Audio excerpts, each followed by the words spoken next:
नमस्कार। गिरीश गुप्ता के चैनल में आपका स्वागत है। आज बात करते हैं गुड़गांव बेस्ड एक कंपनी की।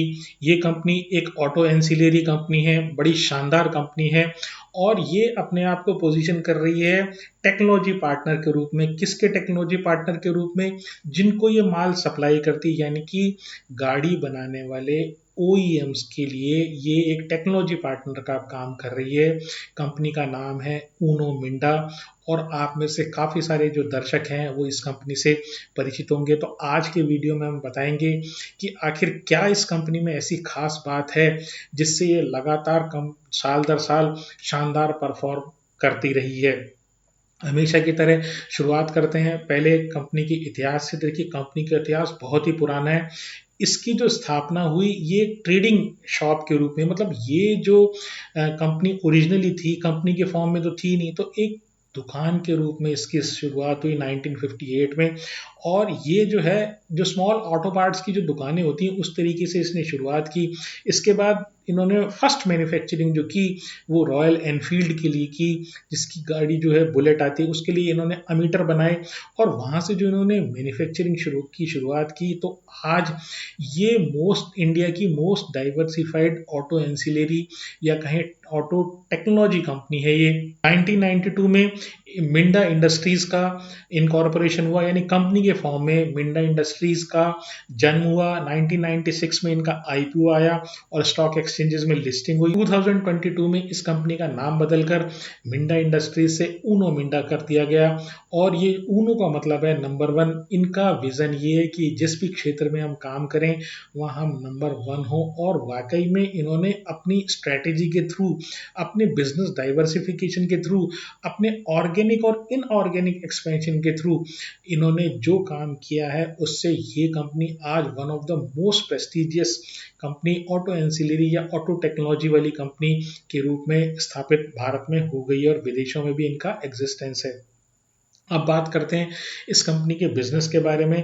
तो जैसे मैंने बताया, एक ऑटो एंसिलरी कंपनी है जो क्लोजली काम करती है OEMs के, ऑटो OEMs के साथ। तो ऑटो OEMs कौन से हुए? जैसे मारुति सुजुकी हुए, टाटा मोटर्स हुए, महिंद्रा एंड महिंद्रा। इसलिए इस तरीके काफ़ी सारे जो ऑटोमोटिव बनाने वाले, गाड़ी बनाने वाले जो कंपनीज हैं उनके लिए, तो उनके साथ एक क्लोजली कॉन्टैक्ट रख के उनके लिए प्रोडक्ट बनाती है।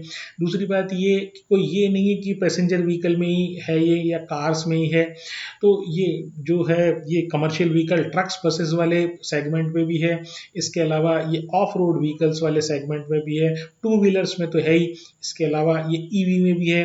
तो ये इनकी स्ट्रेटेजी आज की वीडियो में समझेंगे कि आखिर किस प्रकार से इन्होंने अपने बिजनेस को डाइवर्सिफाई कर रखा है, किस किस एरिया में कर रखा है। मतलब आप कोई भी क्षेत्र, कोई भी डाइवर्सिफिकेशन दे दीजिए, कस्टमर से रिलेटेड, चाहे ये ज्योग्राफिकली जो डाइवर्सिफिकेशन हो उसको, उसकी बात कर लीजिए, प्रोडक्ट डाइवर्सिफिकेशन की बात कर लीजिए, तो काफ़ी ज़्यादा ये डाइवर्सिफाइड है।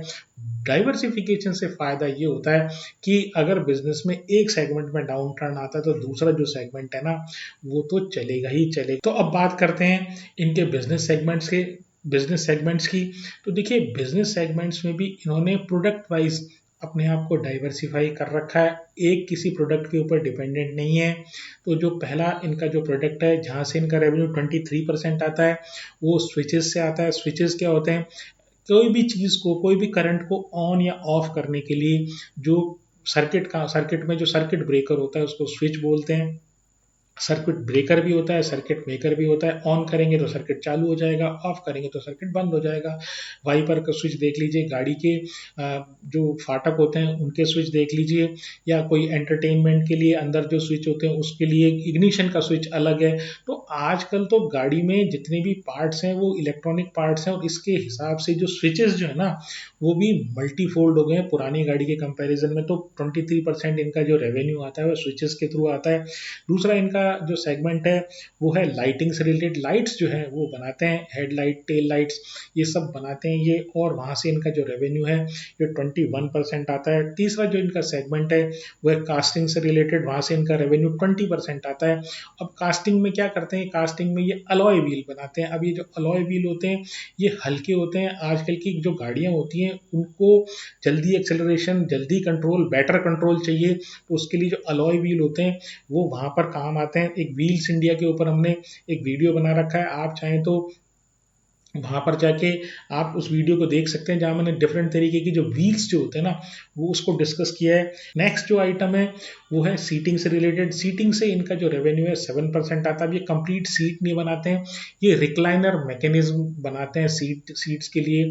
अब ये रिक्लाइनर मैकेनिज्म क्या होता है, वो मैकेनिज्म जिसके थ्रू आप सीट को आगे पीछे कर देते हैं, आराम से बैठने के लिए पीछे आगे कर दी, कंफर्ट जितनी आपको कंफर्ट चाहिए, जितने आप सीट का एंगल जो आपका जो पीठ है उसका जो एंगल आपके बॉटम से होता है, तो उस प्रकार से जो एंगल आप चेंज करते हैं वो रिक्लाइनर मैकेनिज्म के थ्रू होता है। तो ये वो रिक्लाइनर, सीटिंग रिक्लाइनर कहेंगे, तो वो ये बनाते हैं, वहाँ से 7% रेवेन्यू आता है। इसके अलावा जो ग्रीन मोबिलिटी है, जैसे ईवी व्हीकल हुआ या सीएनजी की गाड़ियाँ होती है, वहाँ से इनका जो रेवेन्यू है 10% आता है। और अदर जो है हॉर्न हुआ, अकोस्टिक के जो म्यूजिक सिस्टम्स वगैरह हुए, तो इस तरह के काफ़ी सारे ये उत्पाद जो अलग अलग तरीके के बनाते हैं, वो 19% वहाँ से रेवेन्यू आता है। अब आप ये देखिए, जो इनका पूरा का पूरा प्रोडक्ट है वो इतना ज़्यादा डाइवर्सिफाइड है कि कहीं भी एक किसी पर्टिकुलर सेगमेंट के ऊपर ये डिपेंडेंट नहीं है। स्विचेस, लाइटिंग का, alloy wheel, seating, green mobility, others, और काफ़ी सारे जो अदर्स हैं ना उसमें भी काफ़ी सारी कैटेगरीज हैं। तो प्रोडक्ट वाइज इस तरीके से ये डाइवर्सिफाइड है। अब देखिए ज्योग्राफिकल डाइवर्सिफिकेशन इनका देखिए, 89% जो इनका रेवेन्यू आता है वो इंडिया से आता है, और इंटरनेशनल मार्केट से इनका रेवेन्यू 11% आता है। हालांकि इंटरनेशनल मार्केट से रेवेन्यू इतना ज़्यादा नहीं है, लेकिन फिर भी आपको ये बात ध्यान रखनी पड़ेगी कि जो ये इस जियोग्राफिकल डाइवर्सिफिकेशन का एक एडवांटेज ये होता है कि अगर सीवी साइकिल इंडिया में अगर डाउन टर्न में आता है, यानी ऑटोमोबाइल इंडस्ट्रीज, ऑटोमोबाइल की डिमांड नीचे जाती है, तो ये अपना एक्सपोर्ट वाला जो पोर्शन है ना वो बढ़ा सकते हैं। तीसरा जो है वो है चैनल वाइज। चैनल वाइज का क्या मतलब कि डायरेक्ट ओईएम को कितना सप्लाई करते हैं और आफ्टर मार्केट में कितना सप्लाई करते हैं। अब ओईएम को सप्लाई करने का मतलब, जब नई गाड़ी बनती है तो उसमें जो पार्ट लगता है वो डायरेक्टली जब आप गाड़ी बनाने वाले को पार्ट सप्लाई करते हो तो उसको ओईएम सप्लाई बोलते हैं। और जब आप घर गाड़ी ले आते हो उसके बाद गाड़ी में अगर कोई टूट फूट हो जाती है तो बाजार जाके जब आप उस चीज़ को बदलवाते हो तो वो जो सेल होती है कंपनी की वो आफ्टर मार्केट सेल होती है। अब आप ये देखिए चैनल वाइज भी ये डाइवर्सिफाइड है। 94% जो इनका रेवेन्यू आता है वो ओईएम्स के थ्रू आता है, मतलब यानी ओईएम्स को ये जो सप्लाई करते हैं वहाँ से 94% रेवेन्यू, और आफ्टर मार्केट से 6% रेवेन्यू आता है। अब सेगमेंट वाइज देखिए, मतलब किस गाड़ी में कितनी तरीके का किस गाड़ी के लिए कितना माल ये बनाते हैं, तो वो सेगमेंट है। तो देखिए 4 व्हीलर्स के लिए जो माल ये बनाते हैं तो टोटल रेवेन्यू का 45% वहाँ से आता है। 2 व्हीलर के लिए जो बनाते हैं तो 45% वहाँ से आता है, यानी 4 व्हीलर और 2 व्हीलर से इनका जो इनका जो रेवेन्यू आता है वो 90% आता है। कमर्शियल व्हीकल से 4% आता है, 3 व्हीलर से 3% आता है, और अदर से 3% आता है। अब एक और तरीके का जो डाइवर्सिफिकेशन होता है, जो आजकल इस तरह की ऑटो एंसिलरी कंपनी में जो निवेशक है वो ज़्यादा गौर करते हैं, वो इस बात के लिए कि भाई ये जो कंपनी बनाती है, जो माल बनाती है या जो प्रोडक्ट बनाती है, कहीं ऐसा तो नहीं है कि केवल ये आईसी इंजन के ही काम आता हो, क्योंकि आईसी इंजन तेजी से लोगों की प्रेफरेंस जो है ना वो ईवी व्हीकल की तरफ हो रही है। तो ये आईसी इंजन का मतलब ये डीजल या पेट्रोल इंजन जो है वो, तो ये इनके जो 95% प्रोडक्ट्स है ना वो पावर ट्रेन एग्नोस्टिक है। वो पावर ट्रेन एग्नोस्टिक क्या है वो हमने पीछे वाले वीडियो में भी हमारे बताया था। पावर ट्रेन एग्नोस्टिक का मतलब ये ऐसा सामान बनाना जिसमें इंजन उस गाड़ी के लिए उस तरीके का सामान बनाना कि उस गाड़ी में किसी भी तरीके का इंजन हो उससे कोई फर्क इनके प्रोडक्ट में नहीं पड़ेगा। जैसे मान लीजिए अब ईवी का व्हीकल है या सीएनजी का व्हीकल है या हाइब्रिड व्हीकल है या डीजल का व्हीकल है या पेट्रोल का व्हीकल है, अब उसमें सीट तो लगेगी ही लगेगी, उसमें लाइटिंग तो लगेगी ही लगेगी, उसमें हॉर्न तो लगेगा ही लगेगा, उसमें ब्रेकिंग सिस्टम तो लगेगा ही लगेगा, उसमें म्यूजिक सिस्टम तो लगेगा ही लगेगा। तो इनके जो 95% प्रोडक्ट्स है ना वो इस तरीके से बना ये इस वो जो प्रोडक्ट है इनके वो पावर ट्रेन एग्नोस्टिक है, यानी हर गाड़ी में वो लगने के लिए सक्षम है। अब देखिए एक सवाल ये उठता है कि भाई ये ओईएम्स को सप्लाई करते हैं कि 94% तो इनकी जो सप्लाई है ओईएम्स को है। अब ओईएम्स के ऊपर कितना डिपेंडेंट है, क्या सारे मतलब क्या कोई क्लाइंट कंसंट्रेशन ज़्यादा है क्या, कि कभी कोई क्लाइंट मना कर दे, यानी ओईएम को ये कह दे भाई मेरी तो गाड़ी नहीं बिक रही, तो अब मैं तो आपसे माल नहीं ले सकता। या कभी ऐसा हो सकता है कि भाई जो इनको उस ओईएम को जो है कोई दूसरा मच बेटर सप्लायर मिल जाए इनकी कंपैरिजन में। देखिए ये ओईएम वाइज भी ये डाइवर्सिफाइड है। इनका जो सबसे बड़ा क्लाइंट है ओईएम जो है वो है मारुति सुजुकी, और मारुति सुजुकी जो है उसके ऊपर भी ये अपने टोटल रेवेन्यू का केवल 19% के एक्सटेंट तक ही डिपेंडेंट है। अब बात करते हैं इस कंपनी के बिजनेस मॉडल की सबसे इम्पोर्टेंट बात समझने से पहले आपको ये बात समझना पड़ेगा कि जो लोगों के टेस्ट एंड प्रेफरेंस है ना वो लगातार चेंज हो रहे हैं। लोग जो हैं प्रीमियम गाड़ियों की तरफ जा रहे हैं, ऐसी गाड़ियों की तरफ जहाँ जिसमें बेहतर से बेहतर सुविधाएं हों, और जैसे ही बेहतर सुविधाओं की आप बात करते हैं वैसे वैसे नई नई डिज़ाइन की चीज़ें, नई नई फैसिलिटी, नए नए इलेक्ट्रॉनिक कंपोनेंट जो है और ज़्यादा जो सुविधाजनक चीज़ें जो है ना वो आपकी गाड़ियों में, चाहे वो टू व्हीलर हो या फोर व्हीलर हो, उसमें लगने लग गए। तो जो हमारा या इन जनरल एक जो कस्टमर है जो अल्टीमेट गाड़ी चलाने वाला है उसको उसका जो प्रेफरेंस है वो प्रीमियमाइजेशन की तरफ और सोफिस्टिकेशन की तरफ जा रहा है। अब ये जो ऊनो मिंडा इस चीज़ का किस तरीके से फ़ायदा उठाते हैं, तो ये फोकस इस बात पे करते हैं। देखिए डाइवर्सिफाइड इनका रेवेन्यू है, डाइवर्सिफाइड प्रोडक्ट स्ट्रीम है, तो इनका फोकस इस बात पे रहता है कि इनका जो कंटेंट पर व्हीकल है वो बढ़ता चला जाए। अब ये कंटेंट पर व्हीकल क्या होता है इसके बारे में हमने हमारा जो पिछला वीडियो है शारदा मोटर्स उसके बारे में भी उस समय भी डिस्कस किया था।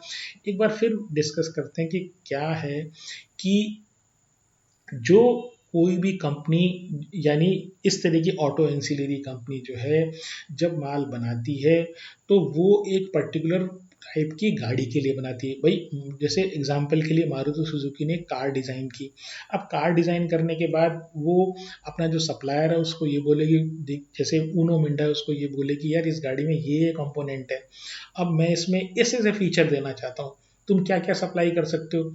तो जो इस तरह की डाइवर्सिफाइड कंपनीज होती हैं वो सोफिस्टिकेटेड चीज़ें लाके, नए से नए डिज़ाइन वाली चीज़ जो लाके वो उस पर्टिकुलर गाड़ी को देती है, उस मतलब उस पर्टिकुलर गाड़ी के उस पर्टिकुलर मॉडल के लिए बना के देती है। ये क्या होता है जब आपने एक बार उस गाड़ी के लिए वो प्रोडक्ट ओईएम में डाल दिया, तो एक तो आपकी बाद में जब आप जो गाड़ी रोड पर आएगी और कोई उसमें रिप्लेसमेंट वो मांगेगी तो वहाँ पर एक तो आपकी आफ्टर मार्केट सेल बढ़ती है। दूसरी बात ये है कि उस पर्टिकुलर मॉडल के लिए जो डिमांड है यानी ओईएम की तरफ से जो डिमांड है वो स्टिकी हो जाती है, यानी ओईएम चेंज नहीं करता उसको। ओईएम ये क्यों कहेगा कि भाई ऊनो मिंडा ने ये इस गाड़ी के लिए सारे प्रोडक्ट डिज़ाइन कर दिए, इतने सारे प्रोडक्ट डिज़ाइन कर दिए, अब मैं इसको छोड़ता हूँ किसी दूसरे को ले लेता हूँ। तो जनरली ऐसा होता नहीं है। करने को ओईएम अपना सप्लायर चेंज कर सकती है, लेकिन जनरली ऐसा होता नहीं है।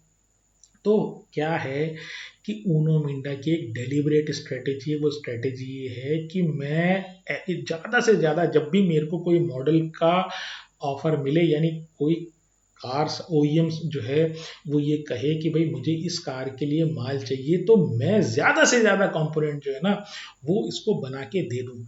अब इससे क्या फ़ायदा है, देखिए जो कंटेंट पर व्हीकल है ना इसको एक इक्वेशन से समझते हैं। तो देखिए कंटेंट जो पर व्हीकल है वो नंबर ऑफ व्हीकल के ऊपर डिपेंड करता है, पहली चीज़। दूसरी बात ये कि कंपोनेंट पर व्हीकल उस वीक कितनी गाड़ियाँ कितनी बिकी, पहली चीज़ तो इसके ऊपर डिपेंड करता है।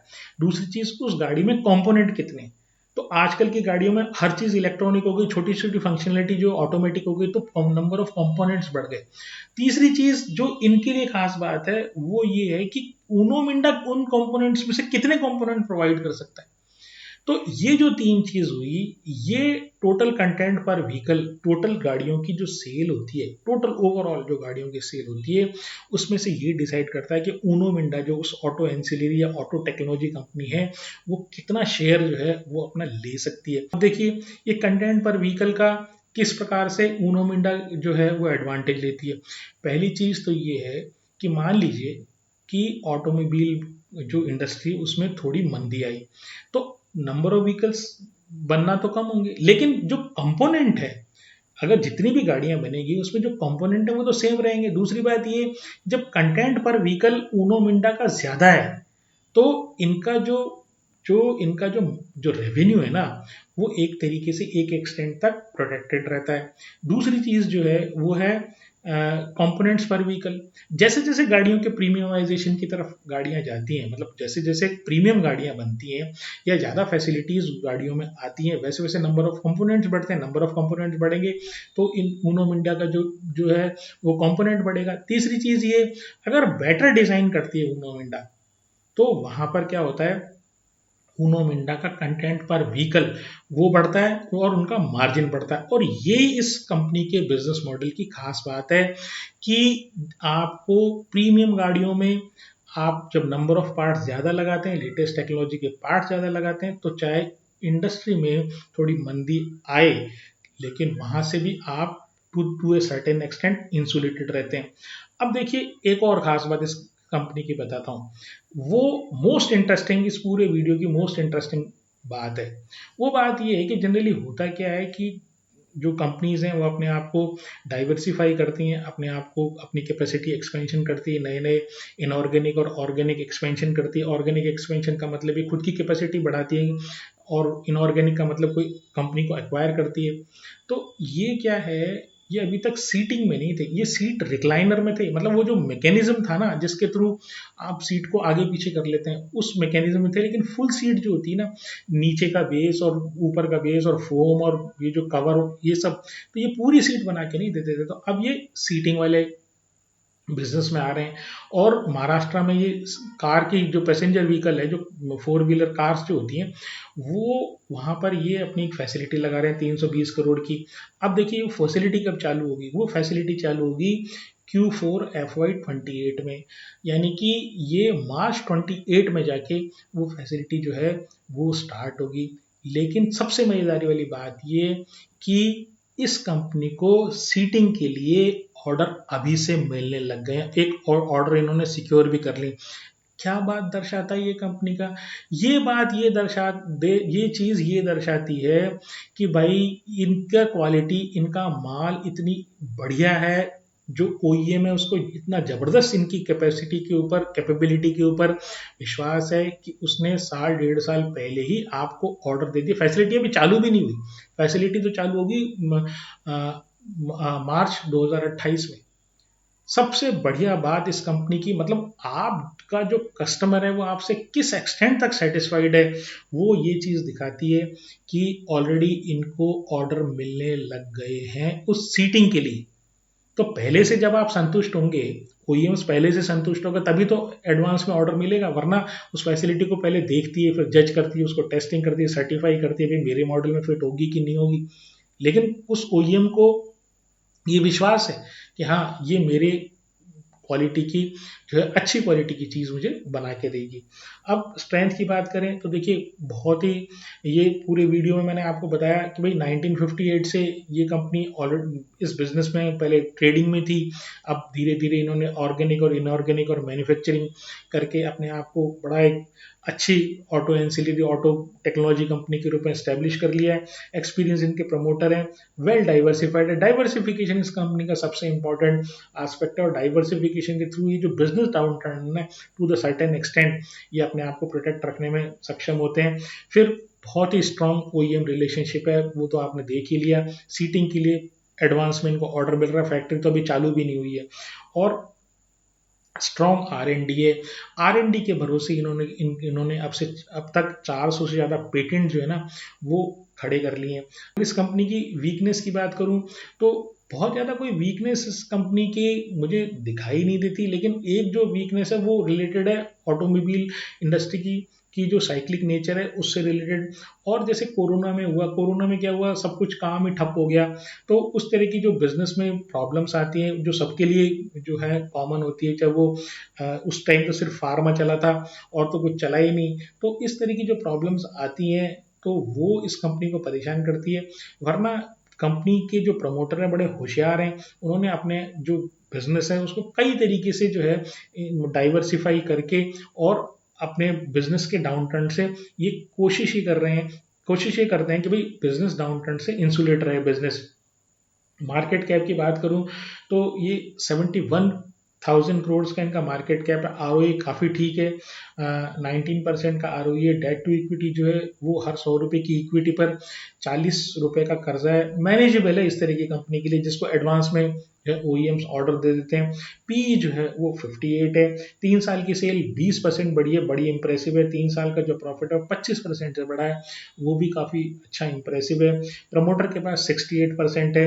एफआईआई के पास 8% है, थोड़ा सा कम हुआ है। डी और ये जो थोड़ा सा कम हुआ है ये डीआईआई और जो हमारे रिटेल इन्वेस्टर है इन्होंने लिया है। तो डीआईआई के पास जून 2026 क्वार्टर में 18% है और पब्लिक के पास 6% है। तो अगर वीडियो को समराइज करूं तो एक बात तो पक्की है कि ये जो कंपनी है ये आपके रिडार पर रहनी चाहिए। डायरी में इसको नोट करके रखें और जब भी आपको मौका मिले तब आप अपने फाइनेंशियल एडवाइज़र की राय से मेरे फ्रेमवर्क को ध्यान में रखते हुए एक स्वतंत्र अध्ययन करके कोई निर्णय ले सकते हैं। खरीदना है, बेचना है या नहीं कुछ करना है, इसके बारे में मेरी कभी कोई राय होती नहीं है, चाहे इस शेयर में ना किसी अन्य शेयर में। अगर आपको मेरा प्रयास पसंद आया हो तो चैनल को सब्सक्राइब करें, वीडियो को लाइक करें और शेयर करें। अंत में स्वतंत्रता दिवस की आप सभी को हार्दिक शुभकामनाएं। नमस्कार, धन्यवाद, जय हिंद।